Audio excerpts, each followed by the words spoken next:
ನಿಗಮದಲ್ಲಿ ಬ್ರಹ್ಮಾಂಡ ಭ್ರಷ್ಟಾಚಾರ ನಡೆದಂತಹ ವಿಚಾರಕ್ಕೆ ಸಂಬಂಧಪಟ್ಟಂತೆ ಇದೀಗ ಬಿಜೆಪಿ ಪ್ರತಿಭಟನೆಯನ್ನ ನಡೆಸೋದಕ್ಕೆ ಎಲ್ಲ ತಯಾರಿಯನ್ನ ಕೂಡ ಮಾಡಿಕೊಂಡಿತ್ತು. ಅದರಂತೆ ಇದೀಗ ಬಿಜೆಪಿ ಪ್ರತಿಭಟನೆಯನ್ನ ನಡೆಸ್ತಾ ಇದೆ ಕಾಂಗ್ರೆಸ್ ಸರ್ಕಾರದ ವಿರುದ್ಧ. ಸಿದ್ದರಾಮಯ್ಯ ಸರ್ಕಾರದ ವಿರುದ್ಧ ರಾಜ್ಯಾದ್ಯಂತ ಪ್ರೊಟೆಸ್ಟ್ ನಡೆಸ್ತಾ ಇದೆ. ಕಲಬುರಗಿ, ಮೈಸೂರು, ವಿಜಯನಗರದಲ್ಲಿ ಪ್ರತಿಭಟನೆಯನ್ನ ನಡೆಸಲಾಗ್ತಾ ಇದೆ. ವಾಲ್ಮೀಕಿ ನಿಗಮದಲ್ಲಿ 89 ಕೋಟಿ ಭ್ರಷ್ಟಾಚಾರ ಆಗಿತ್ತು.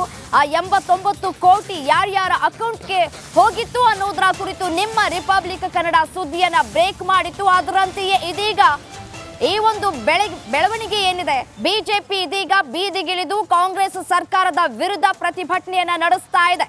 ಸಿದ್ದರಾಮಯ್ಯ ಸರ್ಕಾರದ ವಿರುದ್ಧ ರಾಜ್ಯಾದ್ಯಂತ ಪ್ರೊಟೆಸ್ಟ್ ಅನ್ನ ನಡೆಸಲಾಗ್ತಾ ಇದೆ. ಕಲಬುರಗಿ, ಮೈಸೂರು, ವಿಜಯನಗರದಲ್ಲಿ ಪ್ರತಿಭಟನೆಯನ್ನ ನಡೆಸಲಾಗ್ತಾ ಇದೆ.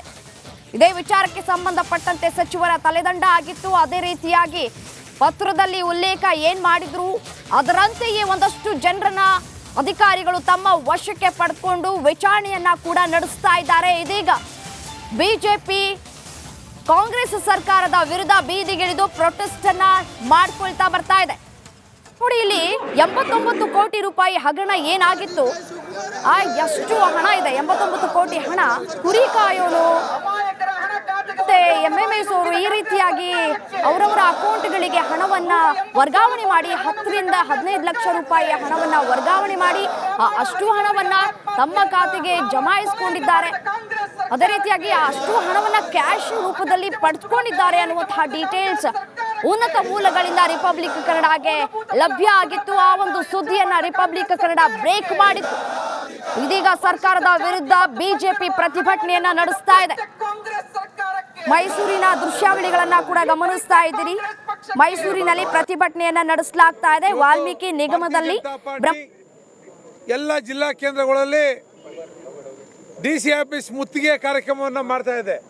ಕರ್ನಾಟಕದಂತ ನಮ್ಮ ರಾಜ್ಯಾಧ್ಯಕ್ಷ ಆಗಿರ್ತಕ್ಕಂಥ BY ವಿಜೇಂದ್ರ ಅವರ ನೇತೃತ್ವದಲ್ಲಿ ಅವರು ಕೊಟ್ಟಿರ್ತಕ್ಕಂಥ ಕರೆ ಮೇರೆಗೆ ಇವತ್ತು ST ಸಮುದಾಯಕ್ಕೆ ಸೇರಬೇಕಾದಂಥ 187 ಕೋಟಿ ರೂಪಾಯಿಯನ್ನು ಈಗಾಗಲೇ ರಾಜ್ಯ ಸರ್ಕಾರ ಇದೇ ವಿಚಾರಕ್ಕೆ ಸಂಬಂಧಪಟ್ಟಂತೆ ಮತ್ತಷ್ಟು ಡೀಟೇಲ್ಸ್ ಕೊಡ್ತಾ ಹೋಗ್ತಾರೆ ನನ್ನ ಕಲೀಗ್ ದಿವಿತ್ ನೇರ ಸಂಪರ್ಕದಲ್ಲಿದ್ದಾರೆ ಚಿತ್ರದುರ್ಗದಲ್ಲಿ.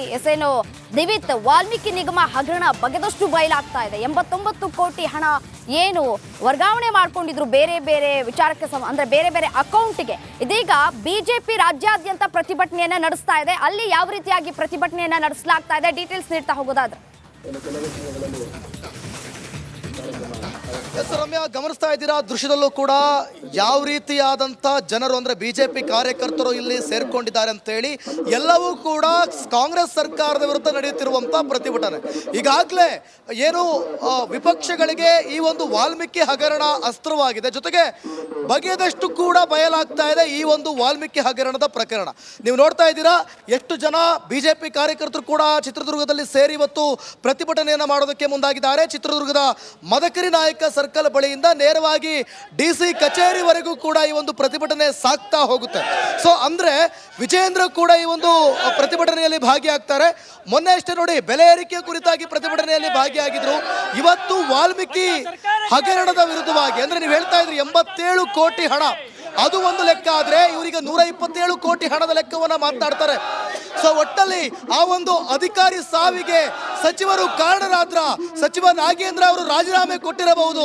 ಆದ್ರೆ ಎಲ್ಲವೂ ಕೂಡ ಪ್ರಕರಣ ಏನಿದೆ, ಇದು ಏನೆಲ್ಲ ಆಗ್ತಾ ಇರುವಂತದ್ದು ಇವೆಲ್ಲವೂ ಕೂಡ ಇನ್ನಷ್ಟು ಬಯಲಾಗಬೇಕಿದೆ. ಅದರ ವಿರುದ್ಧವಾಗಿ ಪ್ರತಿಭಟನೆ ಮಾಡೋದಕ್ಕೆ ಸಾಕಷ್ಟು ಕಾರ್ಯಕರ್ತರು ಕೂಡ ಇಲ್ಲಿ ಸೇರಿರೋದನ್ನು ನೀವು ಗಮನಿಸ್ತಾ ಇದ್ದೀರಿ. ನಾನು ಒಬ್ಬೊಬ್ಬರನ್ನಾಗಿ ಮಾತಾಡಿಸ್ತಾ ಹೋಗ್ತೀನಿ. ಸರ್, ಎಷ್ಟು ಕೋಟಿ ಹಣ ಇಲ್ಲಿವರೆಗೂ ಮತ್ತೆ ತಿಳಿದು ಬಂದಿರುವಂತ ವಿಚಾರ? 187 ಕೋಟಿ ಹಣ ವಿವಿಧ ಅಕೌಂಟ್ಗಳಿಗೆ ಹಾಕಿ ಬೋಗಸ್ ಬಿಲ್luಗಳು ಮಾಡ್ಕೊಂಡು ಆರಾಮಾಗಿ ಡ್ರಾ ಮಾಡ್ಕೊಂಡು ಯಾವುದೇ ನಾಚಿಕೆ ಮಾನ ಮರ್ಯಾದಿಲ್ಲಂಗೆ ತಿಂದು ತೆಗೆಯಿರು. ಅದಕ್ಕೋಸ್ಕರ ಆಗಲೇ ನಾಗೇಂದ್ರ ಸಚಿವರು ಕೂಡ ಇದಕ್ಕೆ ಬಲಿಯಾಗಿದ್ದಾರೆ. ಕಣ್ತುಂಬನೇ ಭ್ರಷ್ಟಾಚಾರ ತಾಂಡವಾಗ್ತಿದೆ. ಇದು ಕೇವಲ ಒಂದು ಎಕ್ಸಾಂಪಲ್ ಅಷ್ಟೇ ನಮಗೆ ಕಂಡಿರೋದು. ಇಂಥ ಹಲವಾರು ನಿಗಮಗಳಲ್ಲಿ ಒಂದೊಂದೇ ಭ್ರಷ್ಟಾಚಾರ ಬಯಲಿಗೆ ಬರ್ತಾ ಇದೆ. ಏನು ಬಡವರ ಹೆಸರಲ್ಲಿ ಪಂಚ ಗ್ಯಾರಂಟಿ ಕೊಡ್ತೀವಿ ಅಂತೇಳಿ SC STಗಳ ಕಲ್ಯಾಣ ಮಾಡ್ಬಿಡ್ತೀವಿ ಅಂತೇಳಿ ಕೊಟ್ಟು ಆಶ್ವಾಸನೆ ಕೊಟ್ಟು ಬಂದಂಥ ಸಿದ್ದರಾಮಯ್ಯ ಸರ್ಕಾರ ಇವತ್ತು ಒಂದೇ ವರ್ಷದಲ್ಲೇ ಬೆತ್ತಲಾಗಿದೆ. ಗ್ಯಾರಂಟಿಗಳು ಪೂರೈಸಕ್ಕಾಗಿಲ್ಲ.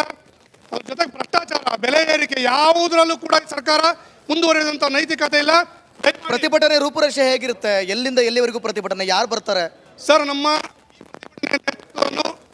ನಮ್ಮ ವಿಜಯೇಂದ್ರ ಅವರು, ಬಿಜೆಪಿ ರಾಜ್ಯಾಧ್ಯಕ್ಷ ಅಂತ BY ವಿಜಯೇಂದ್ರ ಅವರ ನೇತೃತ್ವದಲ್ಲಿ ಇಡೀ ಇಲ್ಲಿ ಬಂದಿರತಕ್ಕಂಥ 80% ST ಜನಾಂಗದ ಮುಖಂಡರು ಮತ್ತು ಕಾರ್ಯಕರ್ತರು ಮತ್ತು ಜನಾಂಗದ ಒಂದು ಪ್ರತಿನಿಧಿಗಳಾಗಿ ಇವತ್ತೇನು ಅವ್ರಿಗೆ ಮೋಸ ಆಗಿದೆ. ಓಕೆ ಓಕೆ ಎಸ್ ನೋಡಿ, ವಿಜೇಂದ್ರ ಅವರು ಕೂಡ ಆಗಮಿಸಿದ್ದಾರೆ. ಇನ್ನೇನು ಕೆಲವೇ ಕ್ಷಣಗಳಲ್ಲಿ ವಿಜೇಂದ್ರ ಆಗಮಿಸಿ ನಂತರ ಈ ಒಂದು ಪ್ರತಿಭಟನೆಯಲ್ಲಿ ಭಾಗಿಯಾಗ್ತಾರೆ. ರೈಟ್, ಧನ್ಯವಾದ ತಮ್ಮೆಲ್ಲ ಮಾಹಿತಿಗಾಗಿ. ದೇವೇತ್, ಮತ್ತೊಂದು ಕಡೆ ನನ್ನ ಕಲೀಗ್ ಓಂ ಪ್ರಕಾಶ್ ಕೂಡ ಇದ್ದಾರೆ. ಎಸೇನು ನೀವು ಇರುವಂತಹ ಸ್ಥಳದಲ್ಲಿ ಪ್ರತಿಭಟನೆಯ ಕಾವು ಯಾವ ರೀತಿಯಾಗಿ ಹೆಚ್ಚಾಗಿದೆ, ಡೀಟೇಲ್ಸ್ ನೀಡ್ತಾ ಹೋಗೋದಾದ್ರೆ?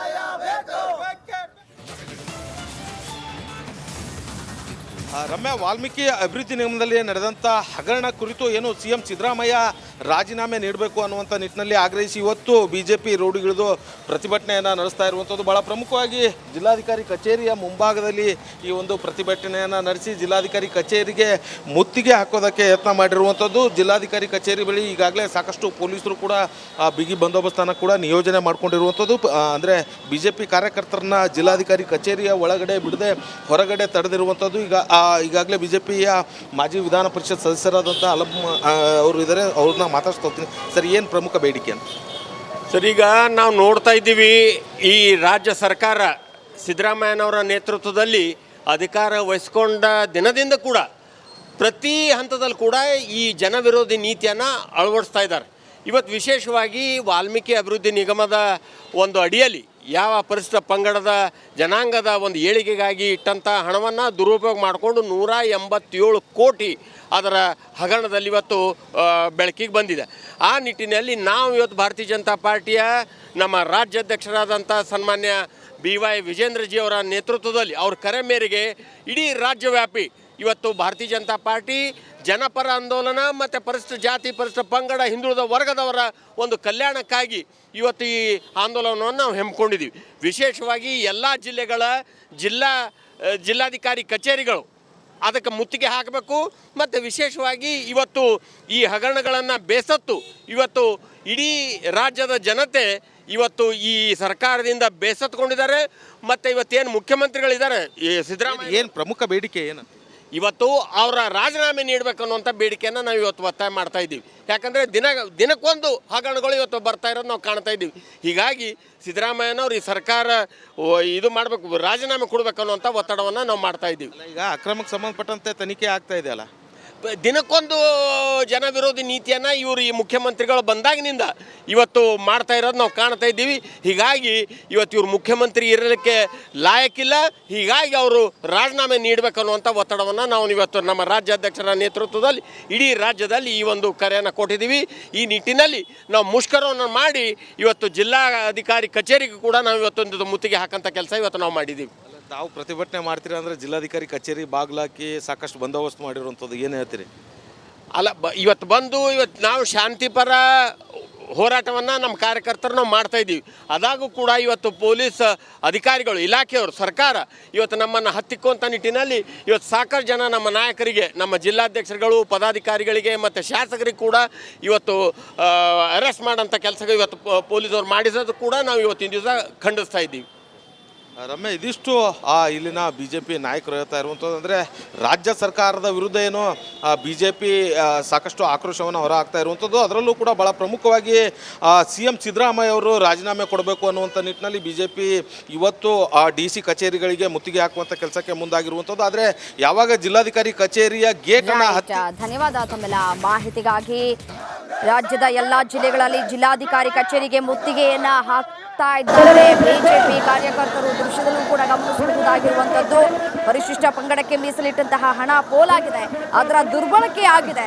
ಕಾಂಗ್ರೆಸ್ ಸರ್ಕಾರ ಈ ಹಣವನ್ನ ದೋಚಿದೆ ಅಂತ ಹೇಳಿ ಟೀಕಿಸ್ತಾ ಇದೆ BJP. ಇದೀಗ ಈ ಒಂದು ವಿಚಾರಕ್ಕೆ ಸಂಬಂಧಪಟ್ಟಂತೆ ಪ್ರತಿಭಟನೆಗಳು ಕೂಡ ಹೆಚ್ಚಾಗ್ತಾ ಇದೆ. ಹಣಕಾಸು ಸಚಿವರಾದ ಮುಖ್ಯಮಂತ್ರಿಯವರು ಜವಾಬ್ದಾರಿಯನ್ನ ಹೊರಬೇಕು ಅನ್ನುವಂತಹ ಮಾತುಗಳನ್ನ ಕೂಡ ಆಡ್ತಾ ಇದ್ದಾರೆ.